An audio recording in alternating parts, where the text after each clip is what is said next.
Well, hello, Metro District family, and welcome to our fourth season of the Collective Leadership Podcast. Can't believe this is 4 seasons now. Yeah. Really exciting to be here for another season.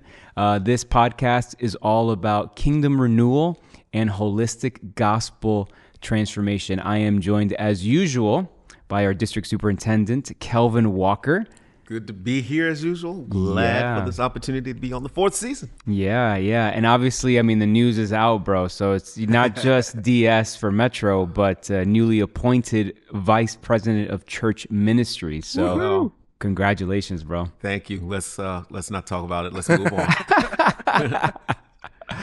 And we are joined today by a very special guest, Pablo Garcia. Pablo is the executive pastor of global and local partnerships for Princeton Alliance Church. Can you fit that all on a business card? No, it's the longest thing. It's the longest title ever. It's okay. We won't hold PAC to it at all. You know, we're just gonna keep going here. But welcome, man. We're excited to have you. We've talked about doing this episode in particular for some time, so we're really excited to have you. Thank you. Thank you for having me. Yeah, it's good to be on this this episode with you. Pablo, how long have you and I known each other? I mean, I want to say since 2009. It's been that long. Yeah, it's been that long. I mean, you were part of NIAG. Yeah, I was the campus pastor. Then. Yeah. And I was an international student. And I know that we got to know each other through PSF, personal spiritual formation. I mean, a lot of fun since then. And then we worked together at ATS when you were chapel coordinators together. And that's when I found out that you could sing. I remember you leading in chapel going, and look, not only can he sing, he can harmonize. It's not just singing. All right. But he always, I cannot harmonize. Kind of sat back and, like, dude, what are you doing? That's awesome. When the Lord blesses you, he blesses you fully.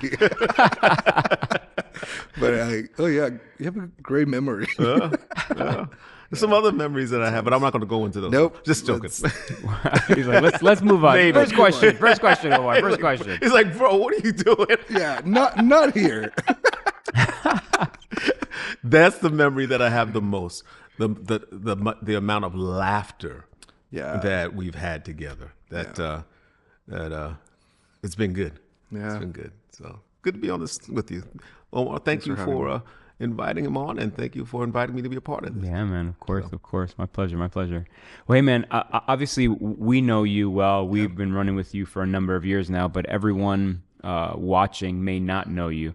So give us a little bit of bio, to who you are, where you're from, family, that sort of thing. And we'll get into the particulars of why you on this episode. Thank you. Again, thank you for having me. I am from Peru originally. I'm working, as you said, at Princeton Alliance Church. I've been part of the U.S. Alliance since 2015. Licensed officially with the Metro then. And in between, I work with the national office as well, doing recruitment and development at NIAC and ATS. And now I'm working with Princeton. And again, I'm from Peru. I'll tell a little more about my story and how I ended up here later. I'm married to Kim Garcia. We have 3 kids. Leilani, she is 4. Judah, he's 2. And then our 11-month baby, turning 1 soon. So, y'all are busy. Fun time. Yes. Fun times at home, also crazy times, trying to figure out how to wear a dress and also love dinosaurs and monster trucks at the same time while cleaning puke. All of that, good stuff. I mean, you guys know this. But that's we can relate. Where we are. Yeah, you definitely can relate. I mean, you have 4 kids, and I don't even know how many you have. I have 6 kids, and now grandkids, and now 2 granddaughters. Look at you. And my granddaughters are great. My kids are great too, but my granddaughters. That's what my parents say. I agree with your parents. It's better to be grandparents than parents. Yeah, but that's a little bit about me. Tell us a little bit about Kim. Kim and I met at Alliance Theological Seminary. We were friends. Actually, in this moment when you said I sang, my wife was actually helping me. Yeah. She was playing the guitar. We were dating. We were just friends then. That's where we met. And she was born in Lancaster. I don't know why I forgot this, but she's Vietnamese. And she also grew up in an Alliance Church in Lancaster. That's where she attended. And right now she's working at the national office as well of the Alliance, doing recruitment and development in the region of PA and kind of Northeast area. So you guys are really busy, both working, 3 small kids. Man. Kim does some travel as well, for her job, so you guys got to We're balancing figure it out, Yeah. But we do love what we're doing in the season that we're in. This season we believe is a season where God has put us to develop other people and continue bringing people into the call that God has given them. That's great. And that can be done, yes, from the national office, but also in the position that I am as a missions pastor. I want to make sure that is done. Like we're not just giving money, but we're really starting to bring people up from the pews and making sure that they become the next missionaries that the Alliance will send. Yeah. And PAC is doing an incredible job being able to pour into that, those next wave of IWs, that we need. So that's great. Thank you for saying that, because I think sometimes as we work together to fulfill the Great Commission, sometimes the local church only sees themselves as the funders of the mission. And what you just said is so key, because it helps us to be reminded that we're developers of those who will also carry out the mission. And in that, we're also called to be on mission where we are. Yeah. So I'm so thankful you said that. That's such a good thing. Yeah, that's great.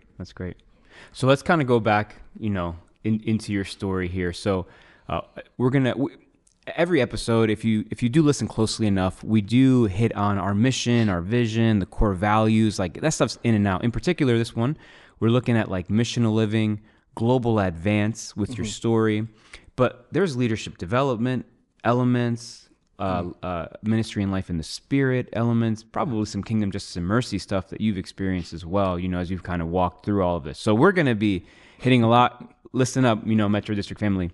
But in particular, there is a extremely tender place in your soul because of the Alliance. Yeah. Can you talk to us about the Alliance missions, kind of the collision? Maybe collision, of course, probably too strong of a word, but how that lined up with what was happening in Peru, and man, just kind of give us your story on that. Yeah. I've shared this story before, and I think this kind of puts together a little bit of both the Alliance and how the Lord met my family through the influence of the Alliance as well. Back in the 1920s, Peru was considered a really dry place spiritually, very difficult, to the point that the missionaries the Alliance has sent, many of them came back. There was one missionary that decided, hey, I'm not gonna really give up on this. This is the call that God has given me, and his name was Raymond Clark. He decided to go in one of these hard places to be in, and he spent 4 to 5 years of his life counting. He was doing censuses, censi. I don't know Well, we'll go with one of those. So he spent, imagine, 5 years just counting. And with that, he connected with people. He had relationships. He started knowing the locals. He started believing that there was more to it. And because of that, the doors were open to many more missionaries to come and start seeing souls coming to the Lord. That was in the 1920s. In the 1970s, another group of missionaries went to Peru. There was a big revival in Lima. is Lima, El Encuentro con Dios, Lima Encountering God. This is back in the 70s.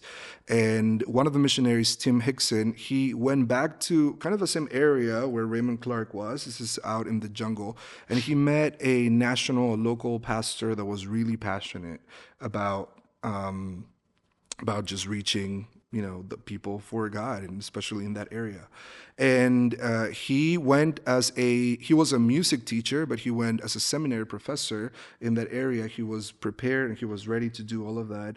And he met this guy, and this young guy ended up planting and going to different churches outside of Lima first, and then to the capital in Lima.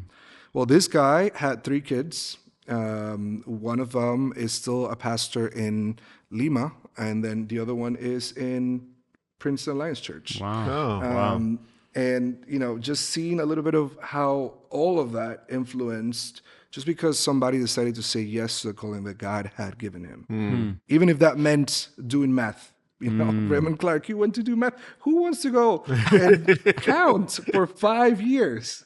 Wow. But all of that to show like God can use your yes in a very different way that we expected. Yeah. And I love that. Same thing with Tim Hickson. He was a professor and he went and taught, and he was an influence for my dad. And then just seeing my dad and growing up in the Alliance, my dad was a pastor in the Alliance for now 40 plus years. Wow. And that's where I grew up. Hearing all about what God was doing, not only in Lima, but around the world, the legacy that we had with A.B. Simpson and everybody else around the world. Wow. That's great. Yeah, that's amazing. So what was it like then early on for your dad in ministry? You are in ministry today. Yeah. Obviously, another sibling of yours is also ministering, so... I mean, some people like, PKs, like, not the best rap, right? Like, and not necessarily like, I want to go in the family business, like, what was it like for your dad in the early years? What did you see in those early years, as you were being formed? Well, my earliest memory of just life in general was when we moved from outside of Lima, the capital, into the capital. I remember just seeing this room completely empty, a house completely empty, because that's my first memory of life in general. And that's when we moved to the capital, where my dad was going to do ministry for many more years. I'm going to say probably half of his life he spent it in the capital, in one of the poorest areas of Lima. That's where we served probably most of our lives. So being there, I loved it. I loved the church. The very late nights while your dad is doing ministry, and then you're sleeping in the pew, or you're running around, with other kids and having fun. So I loved it. I loved the people. I loved seeing what my dad would do and going with my dad to see people in their homes. All of that was great. There was another side as a family that it's a little harder for me. My dad, because of the work that he was doing and so much work that he was doing, there were moments where his Sabbath day was on a Monday, but he was working Friday, Saturday, and Sunday so much that Monday he most of the time was sick. Because he was doing so much work. He was a solo pastor, basically, of a church of 300. Sometimes the next church that we had was about 800 to 1,000 people. Wow. Because churches in Lima, Alliance churches in Lima, are pretty large. So he was doing all of that by himself and not taking care of himself. Wait. He was pastoring a church of 800 to 1,000. Yeah. By himself. Yeah. He was the only pastor there. So it wasn't until I think a friend of his told him, hey, you need to take care of yourself, that he started taking care of himself, and things changed, but that was in my teen years. But before that, every Monday, my dad would be in bed just tired or sick because he was doing a lot of work. Wow. And later on, things changed, and he started taking care of himself, what he ate, what he did throughout the week, and also relying on other people. And we kind of got our dad back. Wow. We would, and I learned that is a lesson for me. And now I see it like I want to make sure that I'm good for my family. I love the ministry that I'm doing, but I know that the first ministry that God has given me is my fam, and I want to make sure that that I'm there for them. So that's two sides of to answer your question of ministry, early ministry for my dad in Peru. Yeah. I mean, even just pause here. Like if you're watching this as a solo pastor, maybe not even a solo pastor, but feel like you've got people on your team and you're running 1,000,000 miles an hour, and it all is like on you. We have to heed this. Like this. Like Sabbath is a gift. Resting is a gift from the Lord. I was even talking about this at a retreat that I was doing this past weekend. Like, if something is a gift that God has given to us, how many of us are unwilling to like open the gifts that God has, for us in our lives and in our ministries, so that we are, in essence, more effective, right?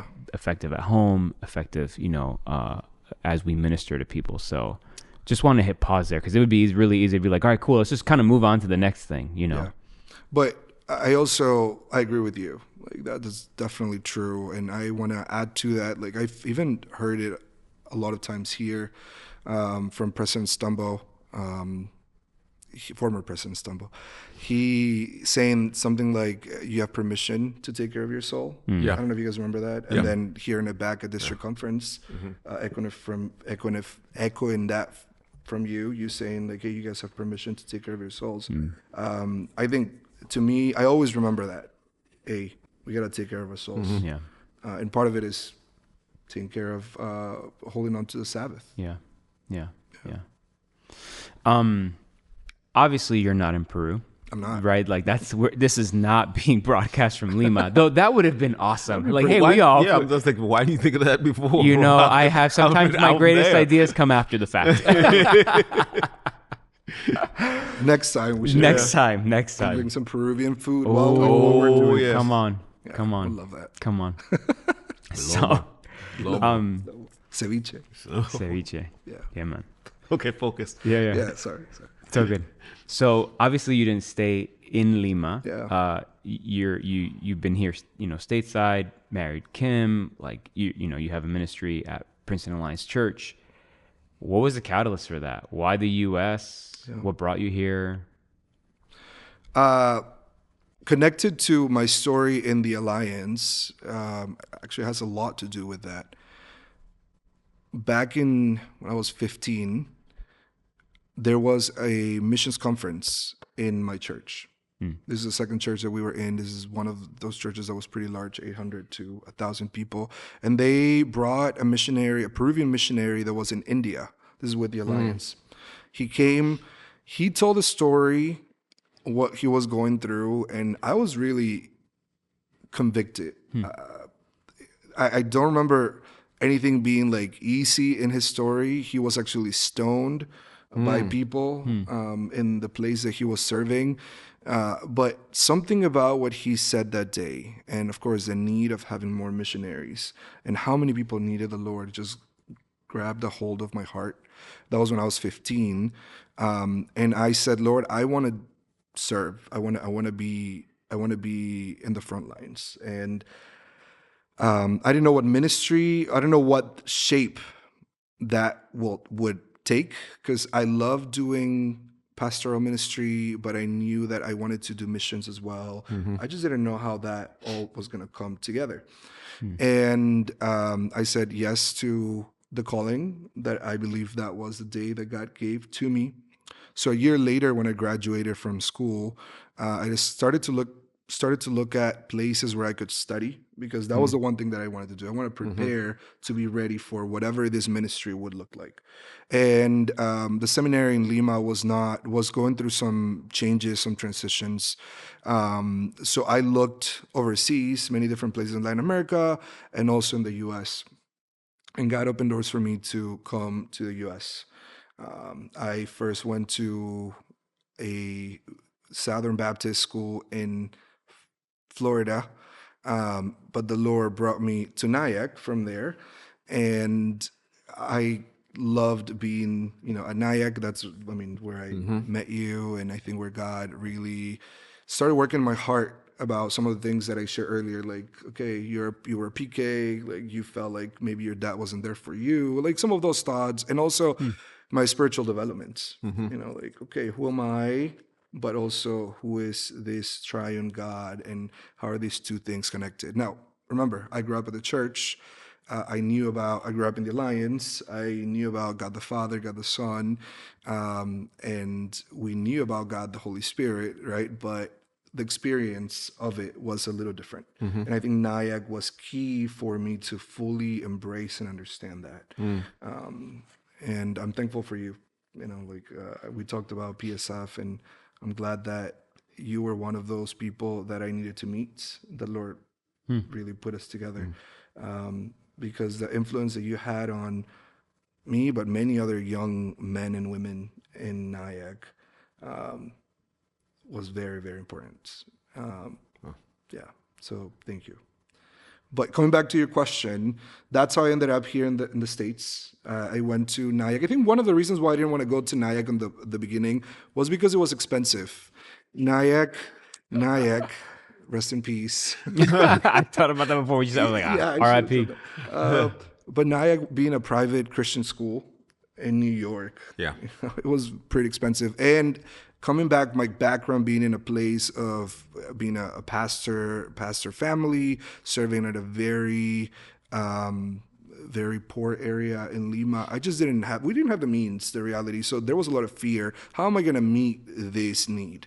But God, just showed up. He's like, you don't need to be afraid of any of that. And I graduated from Nyack and then went on to ATS and graduated from ATS without debt. Wow. Wow. Yeah. Praise God. So the Lord is good. Oh my gosh, that's amazing. It's very, because that's not the story of the average Christian college student, Or seminary. college or seminary or college in general. So to see God's faithfulness in you following what He's saying, and He's saying, "Don't worry about that." And that doesn't. And I want to be clear. That doesn't mean that if someone comes out with that God isn't faithful. Just to see the trajectory though that the Lord had for you. Yeah. And I see more of my fear was money. I was afraid I don't want to go to Nyack because I was afraid, how am I going to end up paying for this? And the Lord is like, you don't need to be afraid of this. I got you. Yeah. And above and beyond. Yeah. And with that, of course, it's not like money just came through. I worked in every different thing I could find. So I had I had 3 different jobs at Nyack and ATS. Yeah. So I was your TA. I was a TA of somebody else. I was doing chapel stuff, and I was working at a church. That's when I got connected working at a church. So it's a lot of hard work, but the Lord, that's the way that the Lord provided for me. And I'll take provision. it. Yeah. His provision. Yeah. So that's how I ended up here. And if I may say, during that time when I was at Nyack and ATS, I started working at a church. That's part of my first, I guess, half of working here in the U.S. Alliance, working at a Chinese church in Port Chester, New York. Yeah. So talk to us about that experience, because I'm really curious. Like, okay, so 2 things, you can hit 2 things in that.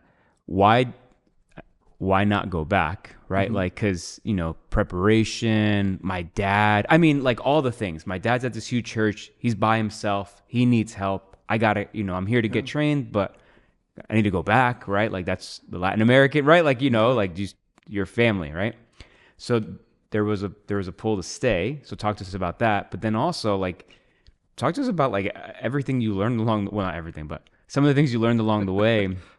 Being Peruvian, in the States, at a Chinese church. Yeah. Where you were deeply loved. Yeah. Oof. I love them. I'm connected with them, say hi to them every time I can. And Yeah. Well, let me think first. Where do I start? The connection actually to this church was done through a former missionary. He was in Peru for Oh 15 yeah, right. years. I forgot Ed, about Ed that. Stewart. Yeah. He was a missionary in Peru for 15 years. He knew my family. And then he was also a professor at ATS. Right. And he was working, he's a Japanese American working at a Chinese church as a lead pastor. He was doing that. And he heard that I was coming, and another friend of mine, shout out to Piero Gorriti. We both were coming. He heard about these two Peruvians coming, and he said, "Hey, why don't you come and visit our church?" And he said, "If you don't have to stay. I just want you to come and feel like you have a place that you can call home." So we started attending, and we really fell in love with the people.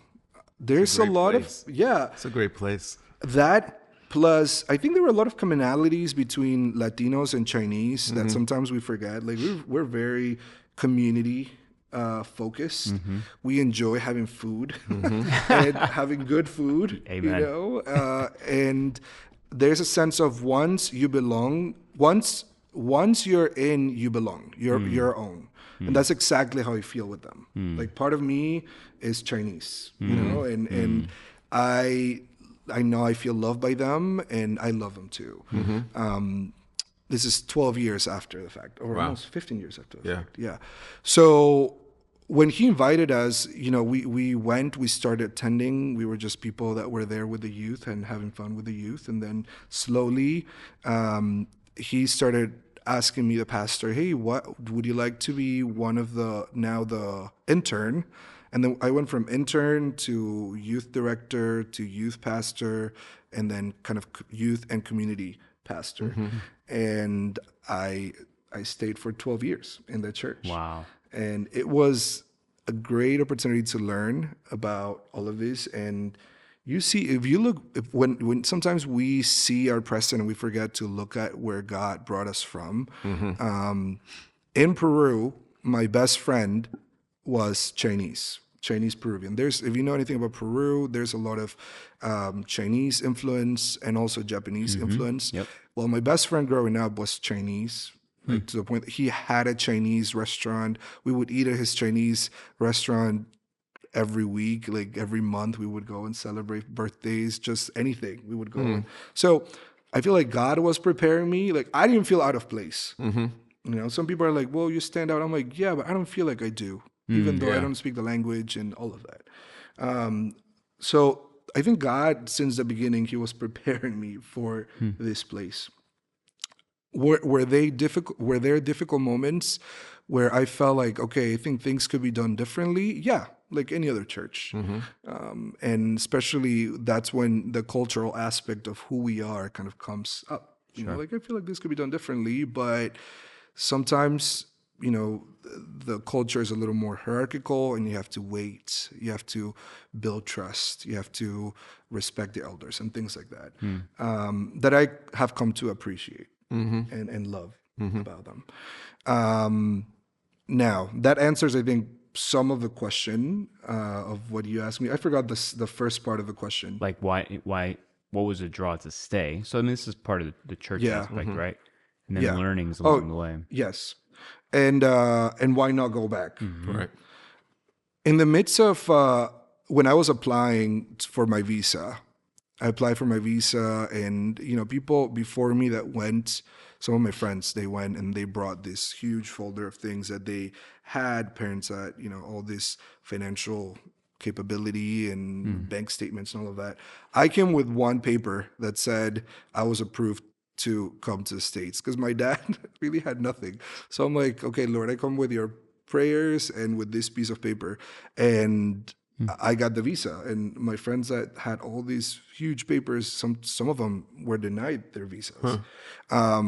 So that first step, even in that conversation, I remember saying to that person, ultimately, I would love to give back and come back to my country and come back to the areas of Peru that the gospel or people without academic background are not able to learn and I want to give back. So when I came and stayed and learned, I still wanted to go back.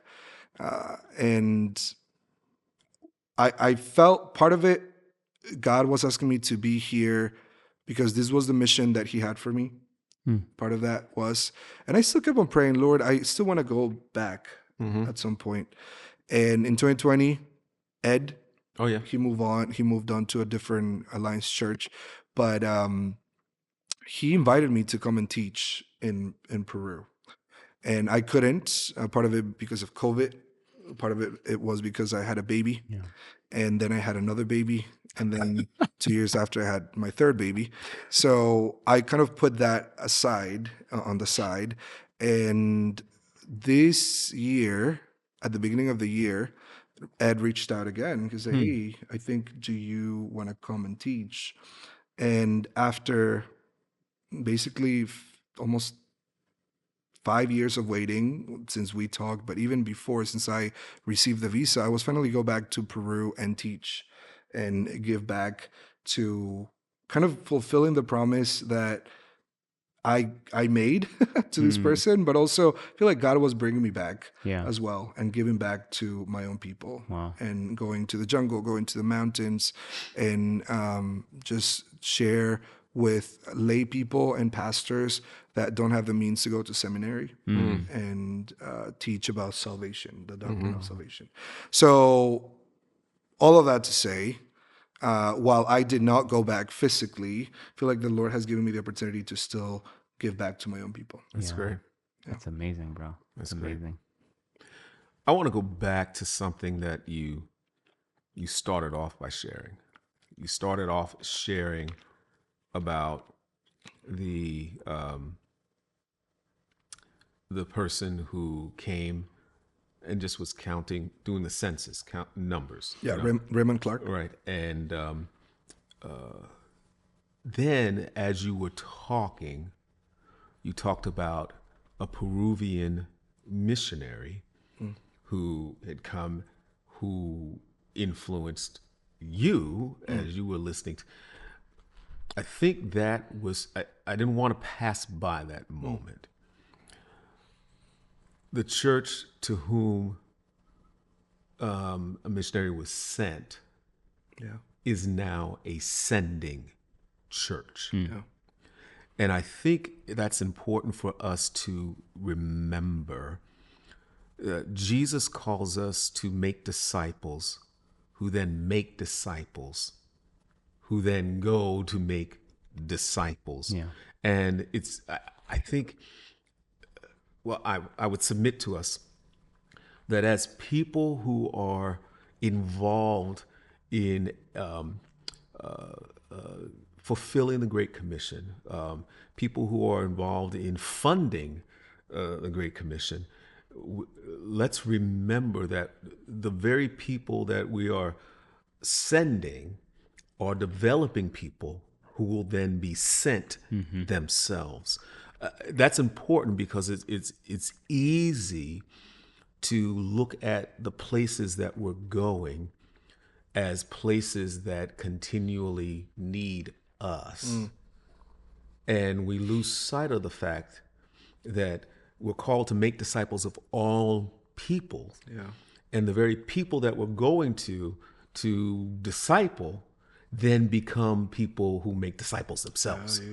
And that's part of how the Great Commission is filled. Some of those very people that we ministered to in maybe even Peru, maybe coming here to minister to us. You know, we not only need a picture of the church locally, we need a picture of the church globally, and to see God at work all the way around. You just brought that out without maybe not even meaning to, but when you said that, I thought let's not lose sight of that. Yeah, and if I may add to it, I would say to people listening that,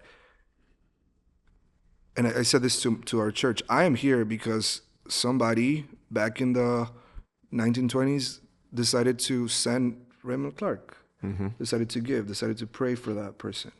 I'm here because someone in the 70s decided to fund these missionaries that went and pray for them, and all of those little things, yes, the steps that we talk about when missions, we pray for them, we send them, and we go, but all of that, it's an influence. Who knows if your church gave to those missionaries, and that's the reason why I'm here now serving. So all of that, kind of it's connected. Yeah. That's great. Yeah. And I mean, your story is not done, right? Yeah. Like, not only was someone sent to where you were, not only were you sent out, but you're now in the process of preparing those who will continue to be sent, in the future. And so PAC's receiving people, that believe they have an assignment from the Lord to serve him somewhere that doesn't involve the States, right? The training ground is here, and yet you are in like direct connection with them, right? In that mentoring, empowering, equipping role, so that they too, will be sent, and that cycle, right, of disciple making continues that we're talking about. So, yeah. And to go a little further, you talked about Lima Encuentro con Dios.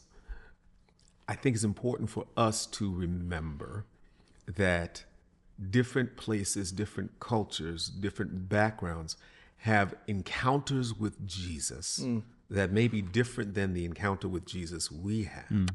And yet those encounters together give us a fuller picture of the kingdom. Yeah.